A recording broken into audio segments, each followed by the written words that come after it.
Mapalad ang bumabasa ng salita ng pula. Mapalad ang nakikinig at tumutupad. Mapalad ang nahahapis at sila ay aaliwin. Mapalad ang nagugutom at sila ay bubusugin. Mga kapatid, ngayon pong gabi ang ating pong pag-aaral ay may kinalaman sa alin ba talaga ang aral na dapat nating makilala at dapat nating tanggapin. Una ay sinasabi natin ang pagsasaliksik, ang paghahanap ng katotohanan, pagsanib, pagsama sa isang tunay na iglesia at sa paghahanap ng relihiyon o isang aanibang iglesia. Mga kapatid, dapat yung kung ano po yung gusto ng Diyos, hindi po yung gusto natin. Meron pong pahiwatig ang Biblia. Unang-una ang sabi sa atin, para makilala natin ang aral na siyang kinaroroonan ng Diyos at kinaroroonan ni Kristo, sinasabi po dito sa ikalawang aklat ng 1, ang talata po ay 9, ganito ang binabanggit po sa atin. Ang babasahin ko, ang reference po ng ating aklat ay ang salita ng Diyos sa talatang 9 ng ikalawang 1. Ganito po ang pagkakabanggit sa atin. Ang sino mang hindi sumusunod sa aral ni Kristo o nagtuturo pa ng labis dito ay hindi pinanahanan ng Diyos. Ngunit ang sino mang sumusunod sa aral ni Kristo ay pinananahanan ng Ama at ng Anak. Sa makatwid, mga kapatid, mga suking taga-subaybay ng ating programa, ang pahiwatig ni Apostol Juan, ang sabi sa atin kung sino man ang nagpapatuloy o nangangaral na hindi aral ni Kristo, hindi kinaroroonan ng Diyos. Ang nananatili, nananahan sa aral ni Kristo, sabi ng ikalawang aklat ng San Juan, ay siyang kinaroroonan ng Diyos at kinaroroonan ng Anak. Ayan, isa sa mga pahiwatig sa atin ngayong gabi. Ngayon, ay kailan po ba nagpasimula at saan po ito nila tinanggap yung sinasabing aral ng Diyos o aral ni Kristo? Tingnan po natin, saan ba ito nag-ugat? Saan ba ito nila tinanggap? At sino po ang pinagkatiwalaan nitong aral na ito at para ito kanino? Ang ibig bang sabihin nito, pagka tinanggap nila yung aral, ay sasarilinin ba nila? Hindi. Sa makatwid ko yung aral na yun na kanilang tinanggap, ang panukala ng Diyos ay hindi nila ito sasarilinin, kundi ito ay dadalhin din nila sa kanilang kalapit bayan. Sa katunayan, may binabanggit ang Biblia dito po sa Kapitulo 7 ng Aklat ng Mga Gawa sa talatang 37 at 38, ganito po ang sinasabi sa atin ng Biblia. 37, Kapitulo 7 ng Mga Gawa. Ganito po ang sinasabi sa atin. Ito yaong Moises na nagsabi sa mga anak ng Israel, palilitawin ng Diyos sa inyo ang isang propeta na gaya ko wala sa inyong mga kapatid. Ito yaong naroon sa iglesia sa ilang na kasama ang anghel na nagsalita sa kanya sa bundok ng Sinai upang nagsitanggap ng mga aral na buhay upang ibigay sa atin. Sa makatuwid, yung sinasabi po ni Juan doon sa kanyang sulat sa ikalawang 1, ang sinumang nananahan, sinumang nananatili sa aral ni Kristo, kinaroroonan ng Diyos at kinaroroonan ng Anak. Sa makatuwid, yung aral na sinasabi ni San Juan, ito yung aral na tinanggap nila sa bundok ng Sinai, na ang nagbigay po dyan walang iba kundi ang ating Panginoong Jesucristo. Kaya yung aral ni Kristo, ipinagkatiwala ngayon sa Israel, hindi sa Pilipino, hindi sa Chino, hindi sa Amerikano, kundi sa Israelita, sa mga Hudyo. Ipinagkatiwala ngayon yung aral na kanilang tinanggap sa bundok ng Sinai. Ngayon, nung tanggapin nila yung aral na yun mula sa bundok ng Sinai, na ito ang tinatawag ni San Juan na aral ng Diyos, ang sabi sa atin sa talatang 38 ay upang ibigay naman sa atin.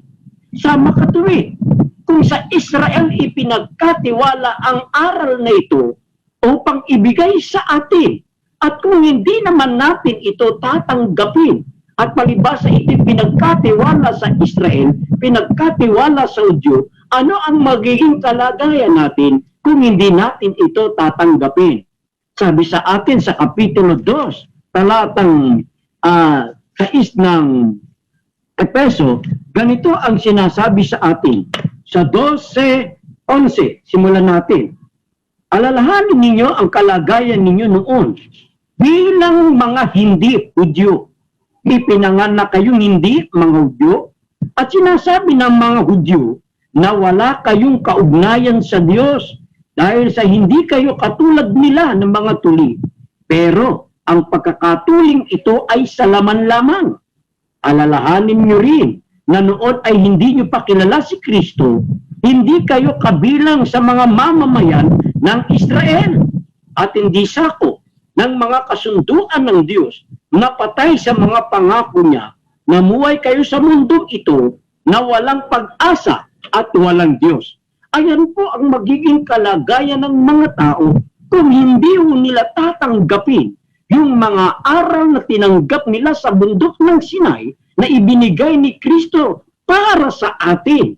Kaya ang sabi ng Efeso chapter 2 verse 11, kung hindi natin tatanggapin ang aral na ito, ay ano magiging kalagayan natin? Tayo'y walang Diyos, walang pangako, walang tipan. Brother Camacho, sundan mo yung aking sinasabi dito sa ating pag-aral. Sa makatuwid, itong aral, hindi nila sasarilinin, kundi ibibigay para sa atin. Brother Camacho. Kagaya nga ng sinasabi pa, kapatid na Lino, sa ibang bahagi ng Biblia, kapag tayo anyay na kay Kristo na, wala nang magiging Hudyo, wala nang magiging Grego. Lahat tayo ay iisa na kay Kristo. At yung mga tunay na naglilingkod sa ating Panginoon, iisa na ang dumadaloy, kapatid na Lino, na sustansya. Ibig sabihin, kung ano yung simulaing ipinag-utos sa ipinagkatiwalang bayan ng Diyos, yun din ang magiging gampanin ng sino mang maiuugpong doon sa punong Olibo. Na siyang mababasa natin sa banal na kasulatan na dito sa aklat ng ano nga ba ito, kapatid na Lino? Roma? Oo. Yan. Roma 11. Maganda itong talatang 17, no? Maganda itong talatang ito. 11:17. Datapwat, kung ang ilang mga sangay na nga bali at ikaw na isang ulibong ligaw, isinanib ka sa kanila. No? Yan. Pansinin natin mga kapatid, yung terminong ginamit sa atin, isinanib tayo sa kanila. O kumbaga sa pagmamarkot nito, kapatid na Lino, no? Yung ibang variety ng mangga, ikinapit din doon sa isa pang mangga rin, no? Ikinapit, no? Iniugpong, isinanib, no? Kaya sabi rito, nung isinanib dito, ikaw ay naging kabahagi nila sa ugat ng katabaan ng punong Olibo. Yan. Kaya dugtong pa sa atin, huwag kang magyayabang. Huwag kang magpalalo sa mga sanga. Huwag mong sabihin once and always said ka, kapatid na Lino. Hindi mo naman sinusunod yung gampanin mo. Kaya huwag kang magyayabang, no? Dapat kung magpalalo ka, no, ay hindi ikaw ang magkakandili sa ugat. Ito nangyayari sa ating kapatid na Lino. Pinasusunod ngayon ng tao yung Biblia na ipinagkatiwala niya sa kanyang bayan. Na dapat sana yung tao ang susunod doon sa Biblia na ipinagkatiwala sa bayan ng Diyos.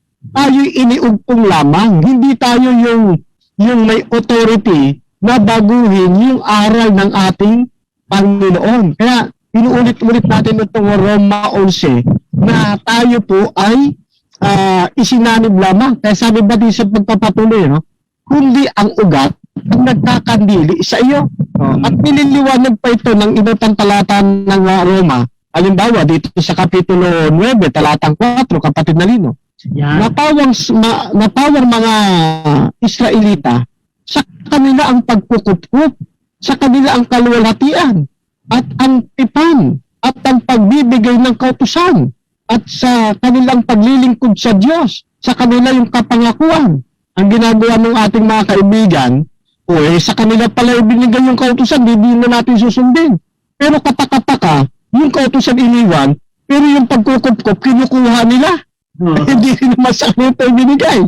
Yung paglilingkod sa Diyos, yung pagsamba sa Diyos, hindi naman ito ibinigay ng direkta sa atin.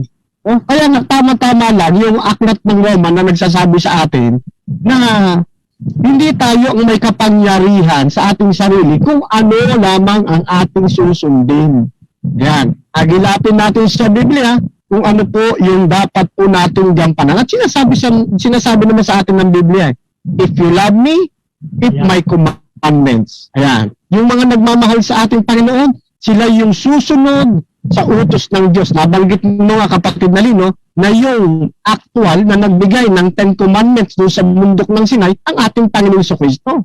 Kaya nang banggitin niya yung if you love me, keep my commandments, kasama na raw kapatid na Lino, yung 10 Commandments na pinag-uusapan natin na kani-kanina. At yung ilang pang bahagi ng kautusan na existido hanggang sa ngayon kapatid na Lino. Ayan, thank you. Ayan, mga kapatid, napakinggan natin si Brother Camacho sa kanyang magandang pagkakahanay magmula sa Kapitulo 11 ng Taga-Roma, no? Pagkatapos ay sinundan niya yung talata sa 9:4-5 ng mga Taga-Roma rin. Kaya dito mga kapatid, napansin po ninyo doon sa pagkakabanggit ni Brother Camacho, yung paglilingkod sa Diyos, gusto nila yung paglilingkod sa Diyos. Gusto nila yung Kristo. Pero kinalimutan nga naman yung Kristong kinikilala. Yung Diyos na kanilang pinaglilingkuran ay nagbigay din ng kautusan. Ay kinalimutan ng kautusan. Pero yung paglilingkod sa Diyos kinukuha. Ibig sabihin, namimili, Brother Camacho. Namimili sila. Kung tutuusin, kung ayaw talaga nila itong tanggapin dahil sa Israelita pinagkatiwala, pati yung Kristo, pati yung paglilingkod sa Diyos, sa kanila rin. Kung sa kanila rin yan, wala tayo. Wala sila. Ibig sabihin ito, kung hindi Diyos ng Israelita, yung Kristo ng Israelita, sino yung Diyos ngayon ng mga hintil? Sino ngayon yung Kristo ng mga hintil na kinikilala nila kung hindi ang Diyos ng Israelita, yung Kristo ng Israelita? Hindi ba? Ngayon, ang sabi pa sa atin dito, sa kanila rin yung pangako, nasa kanila rin yung tipan. Yung pagbibigay ng tipan, nasa kanila rin. Ngayon, kung hindi natin tatanggapin ito, sabi nga ni Efeso, kayo walang Diyos, hindi kayo kabahagi sa pangako at tipan kay Kristo. Sa pamagitan ng dugo naman ni Kristo, inilapit tayo. Yun ang maganda sa Kapitulo 11, 12 ng aklat ng taga-Efeso. Kaya sa mga nanonood natin, sa mga nakikinig, yung aral na tinanggap nila sa bundok ng Sinai, para ibigay yun sa atin. Ibig sabihin, ang tanong dito ngayong gabi, dahil ipinagkatiwala sa Israel, sino ngayon ang tumanggap? Lalo nang hindi sila, Brother Camacho. Yes. Tumanggap nito, dapat tuloy-tuloy yung pagtuturo hinggil sa lakat ng kautusang umiiral hanggang sa panahon ng bagong tipan. Kasi Brother Camacho, ayan, si Sister C, nanonood sa ating programa. Kasi, yung sinasabing tungkol sa pagkain, tungkol sa 10 utos, tungkol sa Sabat, pinagkatiwala ito sa Israel, sa mga Hudyo. Kaya maganda yung pagkakahanay mo doon sa 11 ng Roma. Isinangit. Tayo hindi Hudyo. Hindi tayo bayan ng Diyos. Pero tayo ay naki-Hudyo. Tayo ay naki-Israel. Tayo nakipaglingkod sa Diyos nila. Tinanggap natin yung Kristo nila. Kaya yung 7:38 ng gawa, yung ibinigay para sa atin, walang ibang tumanggap niyan kung hindi tayo, Brother Camacho. Tama, oo. Ngayon, Brother Camacho, paano ngayon matitiyak itong mga nanonood sa atin? Yung aral nga na tinanggap ng mga Israelita, pinagkatiwala sa Hudyo, yung aral nila yun din ba kaya ang aral natin ngayon, Brother Camacho? Ay, opo. Sapagkat yan din kapatid na Lino, ang nilalaman ng 3 angels message. Aralan po nila, doon sa aklat ng Apokalipsis, Kapitulo 14, hindi po nabago eh. No? Sabi rito, 14:6. At nakita ko ang ibang anghel na lumilipad sa gitna ng langit na may mabuting balita na walang hanggan. Sa ibang version nito, kapatid na Lino, hindi nagmamaliw na balita. Hindi nagbabagong balita. Yeah. Ayan, ha? So maliwanag po yan. Sino ang magdadala niyan?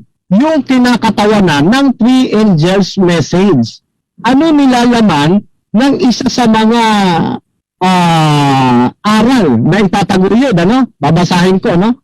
At nakita ko ang ibang anghel na lumilipad sa gitna ng langit na may mabuting balita na walang hanggan upang ibalita sa mga nananahan sa lupa, sa bawat bansa, angkan at wika at bayan. So ito palang dadaling pabalita ng Pabadolino, ang buong sanlibutan. Ano? Hindi lamang sa pang-Pilipinas. No? Hindi pang buong sanlibutan. Ito, kapatid na Lino, ang tunay na Catholes na binabanggit sa Biblia. May binabanggit kasi Catholes, yung tinerminahang Catholic. Yan. Ang tunay na laganap, ang tunay na Catholic, kapatid na Lino, yung nagdadala ng three angels message. Walang iba, kundi ito pong iglesia sa huling panahon, ang Iglesia Adventista del Sétimo Día. Kumpleto po yan sa aral na itinaguyod ng ating Panginoon. Bakit napunta rito sa Apokalipsis 14, kapatid na Lino, yung paanyaya ng aral ng ating Panginoon na dapat ipapangaral sa buong sanlibutan? Ito kasi yung nais ng ating Panginoon doon sa Matthew 16:18. Yeah. 16:18, yung humayo kayo sa buong sanlibutan. 28 ng Mateo 19 hanggang 20. Kung humayo kayo anya sa buong sanlibutan, sabi niya doon sa kanyang mga alagad, ituro ninyo sa kanila lahat ng itinuro ko sa inyo. Ano-ano ba mga itinuro ng ating Panginoon sa mga alagad? Di yung mga existidong Ten Commandments, existidong kabawalan ng pagkain ng karumal-dumal, yan, tamang pananampalataya at pagkilala sa ating Panginoon sa Kristo, gayon din sa Ama, gayon din sa Holy Spirit, at marami pang iba. At ang sabi rito, sa mga alagad na kanyang inutusan, ituro ninyo sa buong sanlibutan. Bautismuhan ninyo sila sa pangalan ng Ama, ng Anak, at ng Espiritu Santo. Kaya tama sinasabi na Apokalipsis, kapatid na Lino, na pabalitang hindi nagmamaliw. Kaya kung ano yung pabalita sa kanila, yun din ang dadalhin ng tunay na bayan ng Diyos sa buong sanlibutan. Walang ibang nagtuturo ng three angels message, mga kaibigan, mga kapatid. Tanging-tangi lamang ang Seventh-day Adventist Church. Kaya pag ito pinag-uusapan, naalala ko si Ernie Baron di ba? May nagtanong di ba? Pakisalay sa mga kapatid na Lino, magandang deliberasyon mo kay kay Ernie Baron na isang membro ng Iglesia ni Cristo tatag noong 1914. Ayan. Okay, thank you, Brother Camacho. Maganda ang inyong pagkakahanay. Nasa po niyo yung Apokalipsis 14. Kaya dito, mga kapatid, nakikita niyo yung pagkakaugnay, no? Yung aral na pinagkatiwala sa Israel o sa mga Hudyo, ibinigay para sa atin. Ayan, ang nagpapatuloy. Kaya yung sinasabing walang hanggan, everlasting. Di ba? Ang nilalaman ng pabalitang yun, ay hindi naaabot lamang sa mga Hudyo. Aabot na po sa lahat ng uri ng mga tao. O hindi ba? Kaya maganda yung pagkakahanay ni Brother. I was found as a